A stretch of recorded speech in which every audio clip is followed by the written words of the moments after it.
अविश्वसनीय गोष्टींवर विश्वास ठेवण्यास लहान मुलांना किंवा अलौकिक बुद्धिमत्ता असलेल्या माणसाला काहीच अडचण नसते. फक्त तुम्ही आणि मी आमच्या मोठ्या मेंदूने आणि लहान हृदयाने शंका घेतो, जास्त विचार करतो आणि विश्वास ठेवायला संकोच करतो. होय ना? उपासना उपासना उपासना उपासना प्रभुजी करो उपासना प्रभुजी करो उपासना उपासना उपासना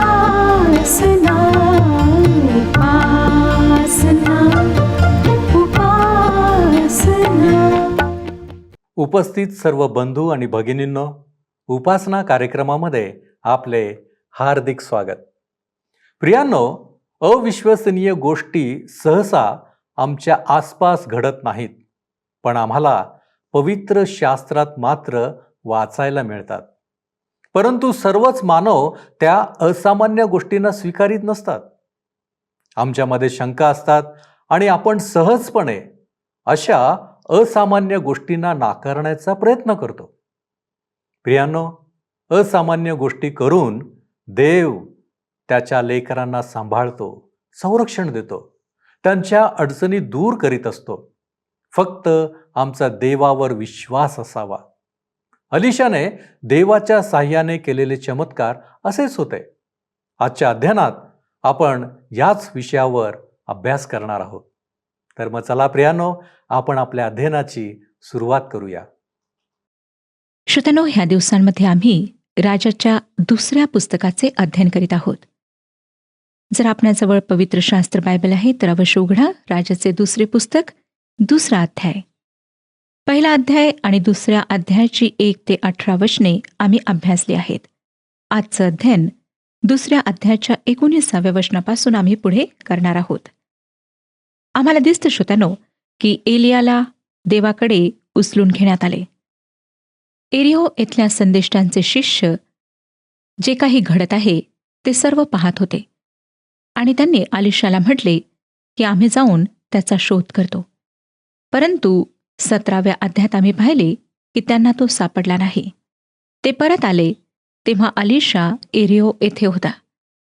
तो म्हणाला की मी तुम्हाला सांगितले होते जाऊ नका, परंतु तुम्ही माझे म्हणणे ऐकले नाही. 19 ते 22 वचने पुढे सांगतात, त्या नगरचे रहिवासी अलिशास म्हणाले, पहा, हे नगर मनोहर स्थळी वसले आहे. हे आमच्या स्वामीस दिसतच आहे, पण इथले पाणी फार वाईट असल्यामुळे जमिनीत काही पिकत नाही. त्याने म्हटले, एक नवे पात्र मजकडे आणा व त्यात मीठ घाला. त्यांनी ते त्याचकडे आणले. मग तो पाण्याच्या झऱ्यानजीक गेला व त्यात ते मीठ टाकून म्हणाला, परमेश्वर म्हणतो, मी हे पाणी चांगले करीतो. यापुढे याने मृत्यू येणार नाही व पीक बुडणार नाही. अलिशाच्या या वचनानुसार ते पाणी चांगले झाले. ते आजवर तसेच आहे. श्रोत्यांनो, अलिशाने परमेश्वराच्या सामर्थ्यात ते कडू पाणी गोड केले. त्याने केलेला हा दुसरा चमत्कार होता. वचन आम्हाला सांगतं की आजवर ते पाणी रुचकर आणि मधुर आहे. या घटनेनंतर ज्या घटनेचे वर्णन आपल्याला सापडते त्या घटनेवर पुष्कळ टीका करण्यात आली आहे. पवित्र शास्त्रातल्या टीकांचा विषय असलेल्या काही घटनांपैकी ही एक घटना आहे. देवाच्या वचनाचे विरोधक या घटनेकडे मोठ्या आनंदाने बोट दाखवून ती गोष्ट किती क्रूर आहे ते सांगण्याचा प्रयत्न करतात. ते लहान मुलांच्या मृत्यूसाठी हे टीकाकार शोक करतात. श्रोत्यानो, या गोष्टींविषयी तपशीलवार माहिती मिळवण्यापूर्वी तिची पार्श्वभूमी आपण आधी पाहूया. एलियाच्या आकाशरोहणानंतर अलिशा परतत असताना ही घटना घडली. तो तेथे पोहोचण्यापूर्वीच जे घडले त्याची बातमी पोहोचली होती. तो बेथेल येथे पोहोचताच लहान मुलांनी त्याची टर उडवली. त्यांना अलिशाने देवाच्या नावात शाप दिला आणि जंगलातून 2 अस्वली निघाल्या व त्यांनी त्या 42 मुलांना फाडून टाकले. या घटनेविषयी फक्त पवित्र शास्त्राचे टीकाकारच अडखळत नाहीत, तर प्रामाणिक विश्वासणारेही अडखळतात. धर्मनिंदक लोक म्हणतात, देव जो प्रीती आहे असे म्हणतात, त्याने या 42 लहान मुलांची निघृण हत्या केली, हे कसे काय? देवाच्या प्रीतीचे दाखले देणाऱ्या पवित्र शास्त्रातल्या इतर उतारांना विरोध करणारी ही घटना आहे. हे कसे काय? श्रोत्यानो, आपली मानवी मने कमी जास्त प्रमाणात तटस्थ, निपक्षपाती असतात. सर्वच बाबतीत आपण तटस्थ असतो. फक्त एका बाबतीत आपण तटस्थ राहू शकत नाही, ती गोष्ट म्हणजे देवाविरुद्ध बंड. माणसाच्या मनात देवाविषयी उपजत पूर्वग्रह आहेत आणि पवित्र शास्त्राविषयी तो शंकाखोर आहे. माणूस देवाला सोडले तर कोणावरही व कशावरही विश्वास ठेवेल. आपल्याला माझे म्हणणे पटत नसेल तर आपल्या आजूबाजूच्या लोकांचे निरीक्षण करा. रस्त्यावर बसलेल्या अर्धशिक्षित ज्योतिषावर व त्याच्या पोपटपंची करणाऱ्या पोपटावर लोक विश्वास ठेवतात. एखाद्याने हात चलाखीने काही तथाकथित चमत्कार केलेत तर लोक त्याच्यासमोर गर्दी करून त्याचे भक्त बनतात. एवढेच काय, एखाद्या जाहिरातदाराने आपल्या दूरदर्शनवरच्या जाहिरातीमध्ये डॉक्टरचा पोशाख केलेला माणूस उभा केला व त्याला टूथपेस्टविषयी वैज्ञानिकांच्या भाषेत बोलायला लावले तर त्यावरही आपण विश्वास ठेवतो. अशा प्रकारे आमच्या भावनांचा अयोग्य उपयोग करून साबण, टूथपेस्ट वगैरे वस्तूंच्या जाहिराती तयार केल्या जातात. त्या जाहिराती वैज्ञानिक भाषेचा वापर करून केलेल्या असल्यामुळे आपण लगेच प्रभावित होऊन त्या वस्तू खरेदी करायला बाजारात धावतो. कारण श्रोत्यानो, त्या वैज्ञानिक दृष्टिकोनातून चांगल्या असतात म्हणे. यातूनच माणसाचा स्वभाव प्रगट होतो. आता अलिशाने एलियाची जागा घेतली होती. पुष्कळ बाबतीत अलिशा एलियापेक्षा महान होता. ह्या गोष्टीमुळे अनेक लोकांना कदाचित धक्का बसेल, कारण त्यांच्या दृष्टिकोनातून एलिया सर्वात मोठ्या संदेष्टांपैकी एक होता व पृथ्वीवर छळाच्या दिवसात पुन्हा येणाऱ्या 2 साक्षीदारांपैकी तो एक असणार आहे. परंतु श्रोत्यांनो, एलिया व अलिशा यांनी केलेले चमत्कार जर आपण पाहिले तर असं दिसेल की अलिशाने एलियापेक्षा जास्त चमत्कार केलेत. एलियाची सेवा लोकांसाठी, मोठ्या समूहासाठी होती, परंतु अलिशा वैयक्तिकरित्या एकेका व्यक्तीची सेवा करणारा होता. त्याची सेवा बेथेल या भागातली होती व ती एलियाच्या सेवेप्रमाणे नाट्यमय व रोमांचक नव्हती. एलियाच्या तुलनेत तो एक सौम्य माणूस होता. जेव्हा ही घटना घडली तेव्हा अलिशाच्या सेवेची नुकतीच सुरुवात झाली होती. तो एक तरुण माणूस होता. ही घटना घडण्याच्या थोडे आधी तो यार्देन पार करून आला होता.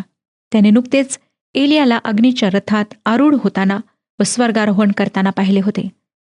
या घटनेची बातमी आसपासच्या परिसरात वाऱ्यासारखी पसरली. अलिशा जेव्हा बेथेल येथे परतला तेव्हा तिथल्या लोकांना ही गोष्ट आधीच माहीत होती. बेथेल या शब्दाचा अर्थ आहे देवाचे घर. त्याचा पहिला उल्लेख अब्रामाने केला होता आणि दुसरा याकोबाने. परंतु हे गाव नाव मोठे आणि लक्षण खोटे ही म्हण सिद्ध करीत होते. श्रोत्यानो, तुम्हाला आठवतच असेल की जेव्हा इस्रायल देशाचे विभाजन झाले तेव्हा याराबामाने लोकांना यरुशलेमेत जाण्यापासून परावृत्त करण्यासाठी बेथेल या गावी सोन्याची मूर्ती बसवली होती. तेथे खोट्या संदेष्ट्यांची एक शाळाही होती. अर्थातच ही शाळा यहुदातील संदेष्ट्यांच्या शाळेचे अनुकरण करणारी होती. या वातावरणात बेथेलच्या मुलांना शिक्षण दिल्या जात होते. ती मुले देवहीन होती. त्यांना कसलेही प्रशिक्षण नव्हते. मला वाटतं श्रोत्यानो की बेथेलमधली मुले अत्यंत बेशिस्त, देवाचे भय नसलेली, द्वाड आणि दुष्ट असावीत. आता याच गावाच्या मार्गावर अलिशा होता. 23वे वचन आम्हाला पुढे सांगतं, 2 अध्याय आणि 23वे वचन. तो तेथून वरती बेथेलकडे चालला.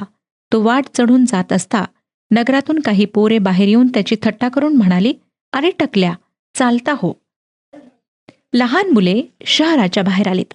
ह्या ठिकाणी मी जे भाषांतर वापरत आहे त्यामध्ये पोरे हा शब्द आलेला आहे.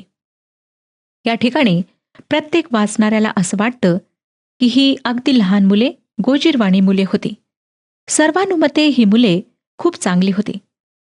परंतु श्रोत्यांनो, 2 राजे या पुस्तकातला हा भाग आपण जेव्हा वाचतो तेव्हा आम्हा सर्वांचेच हृदय हेलावते. खरोखर जर ही मुले बालवाडीतील 1ली किंवा 2री, 3रीतली असती तर मला वाटतं की अलिशाचा शाप फार क्रूर होता आणि जे घडले ते शास्त्राच्या शिकवणी विरुद्ध होते. प्रभू येशू ख्रिस्त स्वतः म्हणाला होता की बाळकांना माझ्याकडे येऊ द्या, त्यांना मनाई करू नका, कारण स्वर्गाचे राज्य त्यांच्यासारख्यांचेच आहे. पवित्र शास्त्र वाचताना देवाने लहान लेकरांची किती हळुवारपणे काळजी घेतली ते आम्हाला दिसून येते. कादेश बर्निया या प्रदेशात जाण्यासाठी इस्रायली लोकांनी नकार दिला होता, ते तुम्हाला आठवतच असेल. ते म्हणाले, तरवारीने आमचा निपात व्हावा म्हणून परमेश्वर आम्हाला ह्या देशात का नेत आहे? आमच्या बायका मुलांची लूट होईल, आम्ही मिसर देशात परत जावे, हेच बरे नव्हे काय? त्यांना वाटले की त्यांच्या लेकरांवर संकट येईल, परंतु परमेश्वराने त्यांना आश्वासन दिले की मी त्यांचं रक्षण करीन आणि ते त्या देशामध्ये वस्ती करतील. इब्री भाषेमध्ये लहान मुलांसाठी नार किंवा नहार हा शब्द वापरण्यात येतो. हा शब्द 28 वर्षे वयाच्या इझाकसाठी, 39 वर्षाच्या योसेफासाठी व ज्यांनी लोटाच्या घरावर हल्ला केला त्या सदोमी लोकांसाठी वापरण्यात आला. पवित्र शास्त्रात तो इतर ठिकाणीही वापरण्यात आलेला आहे. उदाहरणार्थ, राजाचे पहिले पुस्तक 12वा अध्याय आणि 8व्या वचनात, जेव्हा रहाबामाने त्याच्या दरबारातल्या वृद्ध व शहाण्या माणसाचा सुज्ञ सल्ला सोडून त्याच्याबरोबर वाढलेल्या तरुणांचा सल्ला स्वीकारला. तसेच राजाचे दुसरे पुस्तक 2रा अध्याय आणि 23व्या वचनात उल्लेखलेल्या लहान मुलांसाठी जो इब्री शब्द वापरण्यात आला तोच यावरील संदर्भात तरुणांसाठी वापरण्यात आला. हे तर स्पष्टच आहे श्रोत्यानो की रहाबामाने काही बालवाडीतल्या मुलांचा सल्ला घेतला नाही, त्याने तरुणांचा सल्ला घेतला. जेव्हा इशायाच्या मुलांपैकी एकाला राज्याभिषेक करण्यासाठी शमूएल त्याच्याकडे आला तेव्हा त्याची मुले तरुण होती. जेव्हा ती मुले त्याच्यासमोर बोलावण्यात आली तेव्हा शमूएलाने विचारले, ही सर्व तुझी मुले आहेत काय? या ठिकाणीही मुलांसाठी वापरलेला जो शब्द आहे तो इब्री शब्द आहे. या ठिकाणी मुलांसाठी वापरलेला इब्री शब्द एकच आहे. तो शब्द इशायाच्या तरुण मुलांसाठी वापरण्यात आला होता आणि त्यांच्यातला सर्वात लहान मुलगा दावीद त्या ठिकाणी नव्हता. जी उपद्व्यापी मुले अलिशाला चिडवित होती ती लहान मुले नव्हती, तर ती तरुण मुले होती. पवित्र शास्त्रात अनेक ठिकाणी या शब्दाचा वापर करण्यात आला आहे, परंतु तो तरुण मुले या अर्थाने करण्यात आला आहे. ज्या मुलांनी अलिशाची टर उडवली ती मुले तरुण होती. ही तरुण मुले खोट्या भविष्यवाद्यांची होती. अलिशाला चिडवणाऱ्या व टर उडवणाऱ्या मुलांची ती टोळी होती. ते म्हणाले, अरे टकल्या वर जा, अरे टकल्या वर जा. याचा अर्थ आहे श्रोत्यानो की एलियाप्रमाणे तूही वर जा असे ते अलिशाला सांगत होते. एलियाप्रमाणे तूही का उड्डाण करीत नाहीस असे ते त्याला थट्टेने विचारत होते आणि ते देवाची व देवाच्या वचनाची थट्टा करीत होते. देवबाप एक दिवस त्याच्या लोकांना या जगातून घेऊन जाईल या सत्याची ते टर उडवीत होते. पेत्र म्हणतो की शेवटच्या दिवसांमध्ये हीच वृत्ती पृथ्वीवर दिसून येईल. राजाचे दुसरे पुस्तक ह्यामध्ये ही जी घटना नोंदण्यात आलेली आहे, येशूच्या दुसऱ्या येण्याविषयी टर उडविणाऱ्यांचे काय होईल हे परमेश्वर आम्हाला त्याद्वारे सांगतो. पेत्राचे दुसरे पत्र 3रा अध्याय 3 आणि 4 वचन सांगतं, प्रथम हे ध्यानात ठेवा की स्वतःच्याच वासनांप्रमाणे चालणारे थट्टेखोर लोक शेवटल्या दिवसात थट्टा करीत येऊन म्हणतील, त्याच्या येण्याचे वचन कोठे आहे? कारण वाढ वडील निजले तेव्हापासून सर्व काही उत्पत्तीच्या प्रारंभापासून होते तसेच चालू आहे. अशाच प्रकारे धर्मनिंदक विश्वासणाऱ्यांची चेष्टा करतील. शेवटच्या दिवसात येशूच्या येण्याविषयी विश्वास करणाऱ्या लोकांची टर उडवणारे धर्मनिंदक उद्भवतील. ते म्हणतील, काय झाले? तुम्ही अजून येशूबरोबर वर घेतला गेला नाही काय? अजून तुम्ही वाटच पाहत आहात काय? मला वाटले की तुम्ही आम्हाला सोडून जाणार आहात. श्रोत्यानो, अशा प्रकारे देवाची व येशूच्या पुन्हा येण्याची थट्टा उडवणारे लोक आजही आमच्यामध्ये उपस्थित आहेत. परंतु ते हे विसरतात की देवाचे वचन कधीही न बदलणारे, आकाश व पृथ्वी नाहीशी झाली तरी नष्ट न होणारे आहे. ते आपले कार्य पूर्ण केल्याशिवाय परत वरती परमेश्वराकडे जाणारच नाही. शिवाय येशूच्या येण्याचा दिवस केवळ प्रभू परमेश्वराला माहीत आहे. मार्क शुभवर्तमान 13वा अध्याय आणि 32वे वचन सांगतं, आणखी त्या दिवसाविषयी व त्या घटकेविषयी कोणाला ठाऊक नाही, स्वर्गातील देवदूतासही नाही, पुत्रालाही नाही, केवळ पित्याला ठाऊक आहे. श्रोत्यानो, प्रभू येशू ख्रिस्त केव्हा येईल व अजून का आला नाही याची चर्चा करण्यापेक्षा व त्याविषयी थट्टा करण्यापेक्षा त्यासाठी स्वतःला तयार करणे जरुरीचे आहे. कारण पवित्र शास्त्र आम्हाला सांगतं की त्याचे येणे अचानक होणार आहे. त्याच्या येण्यासाठी जर आम्ही आत्मिकरित्या तयार नसलो तर त्याच्याबरोबर स्वर्गीय राज्यात जाण्याची सुवर्ण संधी आम्ही गमावून बसू. त्याच्या येण्यासाठी तयारी करण्याची पहिली पायरी आहे की येशू हा देवाचा पुत्र आहे व त्याने आमच्या पापांसाठी परमेश्वराजवळ आपल्या पवित्र व निर्दोष रक्ताने खंडणी भरून दिली असा विश्वास बाळगणे. स्वतःच्या पापांची कबुली देऊन पश्चातापी अंतकरणाने प्रभू येशूचा तारणारा म्हणून स्वीकार करणे. त्याला आपल्या हृदय सिंहासनावर आरूढ होऊ देणे. त्यानंतरची दुसरी पायरी ही आहे की एकदा ख्रिस्ताचा स्वीकार केल्यावर, ख्रिस्तामध्ये नवीन जन्माचा अनुभव घेतल्यानंतर पापाच्या घाणीकडे न वळणे व प्रतिदिवशी देवाच्या वचनावर मनन चिंतन करून देवाच्या गौरवासाठी शुद्ध व पवित्र जीवन जगणे होय. श्रोत्यानो, त्यासाठी देवाने आमची निर्मिती केली आहे. त्याने आम्हाला विशेष असे लोक बनवले आहे, यासाठी की ज्याने तुम्हास अंधारातून आपल्या अद्भुत प्रकाशात बोलावले आहे, त्याचे सद्गुण आम्ही प्रगट करावेत. यासाठी येशूच्या येण्याविषयी चर्चा करीत बसण्यापेक्षा त्यासाठी तयारी करणे आवश्यक आहे. 2 अध्यायाचे 24 वचन सांगते, त्यांनी मागे वळून त्याचकडे पाहिले व परमेश्वराचे नाम घेऊन त्यास शाप दिला. तेव्हा वनातून 2 अस्वली बाहेर पडल्या व त्यांनी त्यातल्या 42 पोरास फाडून टाकले. श्रोत्यानो, ख्रिस्ताचे देवत्व नाकारणे हे एखाद्या उपदेशकासाठी भयंकर आहे. तसेच येशूने त्याच्या पृथ्वीवरच्या पहिल्या वास्तव्यात जे कार्य केले त्याला नाकारणे हेही भयंकर आहे.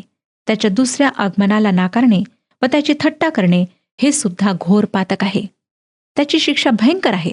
लक्षात घ्या की ती तरुण मुले अलिशाला अरे टकल्या म्हणाली. स्पष्टच आहे की अलिशाला टक्कल होते, परंतु त्यांनी त्याची एलियावरूनही चेष्टा केली.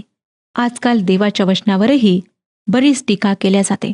त्यासाठी देवाचे वचन नीट समजून घेणे आवश्यक आहे. असं म्हणतात श्रोत्यानो की अर्धवट ज्ञान धोकादायक असते. आपण देवाच्या वचनाचा अभ्यास करताना योग्य ती काळजी घेतली पाहिजे.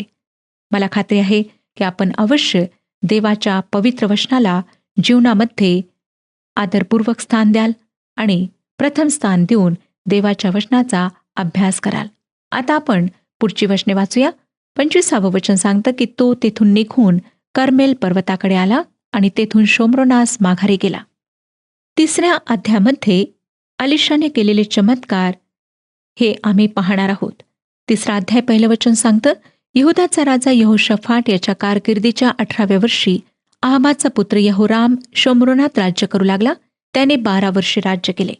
श्रोत्यानो, यहोराम हा आहाब व इजबेल यांचा मुलगा व अहज्या राजाचा भाऊ होता, जो अपत्यहीन असा मरण पावला.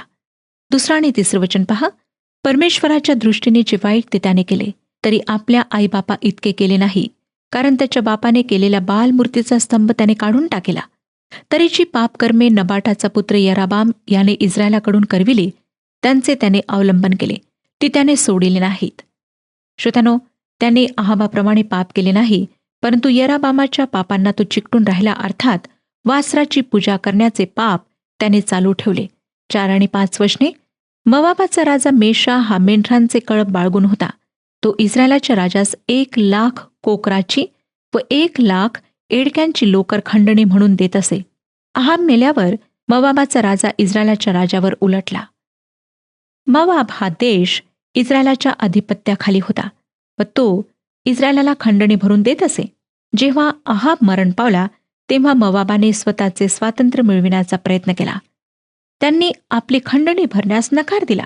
म्हणून यहोरामाने आपले सैन्य गोळा केले व यहोशाफाटाशी सैन्य जमवून मवाबाला कह्यात आणण्यासाठी सख्य जमवले. जेव्हा श्रोत्यानो त्यांच्या सैन्याला पाणी मिळेनासे झाले, तेव्हा त्यांची केवळ मोहीमच अडकून पडली नाही, तर मवाबांबरोबर युद्धात हारण्याची वेळ त्यांच्यावर आली. यहोशाफाट हा देवभिरू माणूस असल्यामुळे त्याने मार्गदर्शनासाठी देवाच्या माणसाला विचारले पाहिजे असे सुचवले. मला वाटतं श्रोत्यानो की इस्रायलाच्या देवहीन राजाशी सख्य करण्याआधी यहोशाफाटाने देवाचे मार्गदर्शन मागितले असते तर बरे झाले असते. अलिशाकडे जेव्हा त्यांनी देवाचे मार्गदर्शन मागितले तेव्हा त्याच्या प्रत्युत्तरातून त्याचा यहोरामाविषयीचा तिरस्कार आम्हाला आढळतो. 3 अध्याय 13 आणि 14 वचने पहा. अलिशा इस्रायलाच्या राजास म्हणाला, मला तुझ्याशी काय कर्तव्य आहे? तू आपल्या बापाच्या आपल्या आईच्या संदेष्टांकडे जा. इस्रायलाचा राजा त्यास म्हणाला, नाही नाही, ह्या 3 राज्यांना मवाबाच्या हाती द्यावे म्हणून परमेश्वराने त्यास एकवट केले आहे. अलिशा म्हणाला, ज्याच्या हुजुरास मी असतो त्या सेनाधीश परमेश्वराच्या जीविताची शपथ, येथे असलेला यहुदाचा राजा यहोशफाट याला मी मान देत नसतो तर मी तुझकडे ढुंकूनही पाहिले नसते. श्रोत्यानो, याही ठिकाणी परमेश्वर दुष्टांनाही त्याच्याकडे वळण्याची पुरेपूर संधी देतो हे सिद्ध होते. या ठिकाणी आम्ही पाहतो की यहोराम हा इस्रायलचा राजा जे यहोवाच्या दृष्टीने जे वाईट होते ते करीत असे.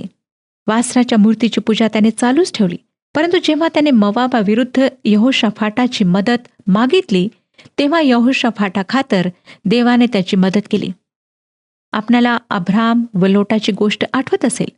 जेव्हा अब्रामाने लोटामुळे सदोम व गमोरा ह्यासाठी मध्यस्थी केली तेव्हा त्याची विनंती ऐकण्यात आली. परंतु सदोममध्ये देवाचा माणूस असतानाही तेथील लोकांनी दुष्टपणा व अनैतिक आचरण सोडले नाही. शेवटी त्या दोन्ही शहरांचा परमेश्वराने नाश केला. कोणाचाही नाश होऊ नये अशी देवाची नेहमीच इच्छा असते. त्याचं वचन आम्हाला योहान कृष्णवर्तमान 3 अध्याय आणि 16व्या वचनात सांगते की देवाने जगावर एवढी प्रीती केली की त्याने आपला एकुलता एक पुत्र दिला, ह्यासाठी की जो कोणी त्याच्यावर विश्वास ठेवील तो नाश होणार नाही परंतु आनंद जीवन प्राप्त करेल. श्रोत्यानो, अलीशा यहोरामाला म्हणाला, यहुदाचा राजा यहोशफाट याचा मी मान करीत नसतो तर मी तुझ्याकडे दृष्टी लावली नसते, तुला पाहिले सुद्धा नसते. व अलीशाने देवाची वाणी विदित केली की देव त्यांना विजय देईल, त्यांना भरपूर पाणी मिळेल व ते मोवाबाला पूर्णपणे ताब्यात घेतील. परमेश्वर हे किती विलक्षणरित्या पूर्ण करीत आहे ते पहा. 16वं वचन सांगतं, तो म्हणाला, परमेश्वर असे म्हणतो, या खोऱ्यात जिकडे तिकडे खळगे खणा. जे पाणी येणार ते साठविण्यासाठी खळगे करण्यास त्याने सांगितले. 20वं वचन, सकाळच्या प्रहरी अन्नबली अर्पण करण्याच्या समयी अदोमाच्या दिशेने पाणी वाहत आले व तो सर्व प्रदेश जलमय झाला. स्वतःच्या देशाचे इस्रायलाविरुद्ध संरक्षण करण्याकरिता सज्ज झालेले मोवाबी सैन्य आपल्या दिशेने कूच करणाऱ्या शत्रू पक्षाच्या सैन्याकडे लक्ष ठेवून होते. 22 आणि 23 वचने, दुसऱ्या दिवशी ते पहाटे सुटले आणि सूर्याचे किरण त्या पाण्यावर पडल्यामुळे मोवाबी लोकांस ते दुरून रक्तासारखे भासले. ते म्हणाले, ते रक्तच आहे, त्या राजाचा नाश झाला आहे, त्यांनी एकमेकास मारून टाकले आहे, या संशय नाही. तर मोवाब्यांनो, लूट करावयास चला.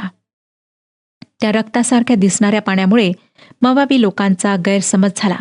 या दोस्त राष्ट्रांमध्येच लढाया होऊन त्यांनी एकमेकांना ठार केले असा त्यांनी ग्रह केला. ते लढाई विसरून गेले व लूट गोळा करण्यासाठी प्रत्येकजण सरसावला. त्यामुळे श्रोत्यानो, इस्रायली लोकांचा विशेष फायदा झाला आणि आयत्यात चालून आलेल्या मोवाबी लोकांना सहजासहजी ते मारू शकले. 26 आणि 27 वचने पहा, पुढे काय सांगतात. युद्धात आपण अगदी जेर झालो असे मोवाबाच्या राजाने पाहिले तेव्हा त्याने 700 धारकरी बरोबर घेऊन अदोमाच्या राजाकडे जाण्यासाठी घेरा फोडण्याचा यत्न केला, पण त्याचे काही चालले नाही. तेव्हा त्याने आपला ज्येष्ठ पुत्र युवराज यास नेऊन तटावर त्यास होम केला. यावरून इस्रायलांवर फार कोप झाला व ते त्याला सोडून स्वदेशी परत गेले. श्रोत्यानो, नरबळी देण्याची प्रथा मोवाबी लोकांमध्ये मोठ्या प्रमाणात प्रचलित होती. त्यांनी त्यांचा देव कमोश ह्याला तो नरबळी चढवला.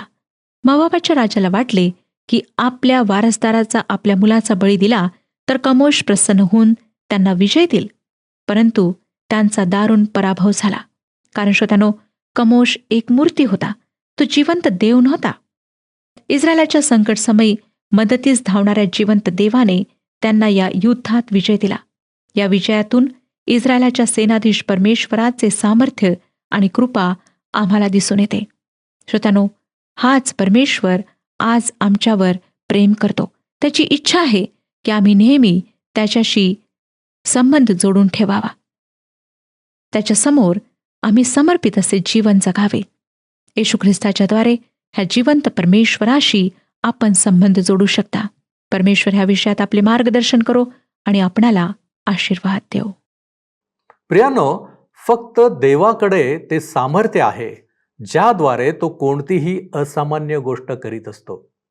अशा गोष्टींच्या द्वारे देव त्याच्या लेकरांना अडचणीतून काढतो. पण आपण कधी विचार केला काय की देवाने असे का करावे किंवा देव अशा गोष्टी कधी करतो? होय प्रियानो, आमचा आणि देवाचा चांगला संबंध असावा. आम्ही समर्पित जीवन जगणारे असावे. आम्ही देवाविषयीच्या कोणत्याही गोष्टी स्वीकारणारे असावे. आज आमचे जीवन कसे आहे? काय आपण यावर विचार करावा असे आपणास वाटते काय? आपण प्रार्थना करू. सर्व समर्थ आमच्यावरती दया आणि कृपा करणाऱ्या आमच्या महान प्रेमळ परमेश्वरा, आम्ही तुझ्या नावाला धन्यवाद देतो यासाठी की प्रभूजी तू आम्हाला जाणणारा, तू आम्हाला ओळखणारा देव आहेस. आमचं हृदय तुला ठाऊक आहे. ज्या वेळेस आमचं हृदय कठीण होतं ते देखील तुला कळतं. आणि म्हणूनच प्रभूजी तू आमच्या जीवनामध्ये अविश्वसनीय गोष्टी, असामान्य गोष्टी करतोस, यासाठी की बापा आम्ही त्याच्याद्वारे तुझ्याकडं वळावं, तुझ्यावरती आम्ही विश्वास ठेवावा. होय प्रभूजी, आम्ही तुझे आभारी आहोत की इतकी काळजी घेणारा, आमच्यावरती प्रीती करणारा देव आम्हाला लाभलेला आहे. होय प्रभूजी, आज जे काय आम्ही शिकलेलो आहोत ते आमच्या अंतःकरणामध्ये ठसू दे आणि त्याप्रमाणे कृती करण्यास तू आम्हाला सहाय्य कर. तारणारा प्रभू येशू ख्रिस्त त्याच्या गोड आणि गौरवी नावात ही प्रार्थना करतो म्हणून तू ऐक. आमेन. आत्म्याच्या प्रेरणेने चाला आणि ख्रिस्ताला गौरव द्या. प्रभू आपणाबरोबर असो.